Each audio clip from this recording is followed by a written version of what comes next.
Lacto Calamine face lotion এটি কেবলমাত্র oily স্কিনের জন্য, অর্থাৎ মুখমণ্ডলে যাদের তেলতেলে ভাব তাদের জন্য এই ল্যাক্টোক্যালামাইন লোশন।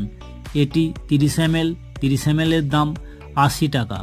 এর কম্পোজিশনে কায়োলিন ক্লে থাকার জন্য মুখের অতিরিক্ত তৈলাক্ত ভাবটাকে শোষণ করে নেয়, ফলে মুখ থাকে ফ্রেশনেস। এটি কায়োলিন থাকায় ব্রণ এবং মুখের কালো দাগ, মুখের মধ্যে কোনো স্পট পড়া, এগুলোকে খুবই ভালো কাজ করে। জিঙ্ক অক্সাইড থাকার জন্য এটি অ্যান্টি জার্মও কাজ করে এবং গ্লিসারিন থাকায় এটি মুখটা ময়েশ্চার করে রাখে, অর্থাৎ শুষ্ক হতে দেয় না, নরম রাখে। আরও এক্সট্রা কাজ হচ্ছে মুখের গ্লো আনে, উজ্জ্বলতা বাড়ায় এবং মুখের তৈলাক্ত ভাবকে শোষণ করে, যা মুখ থাকে ফ্রেশনেস।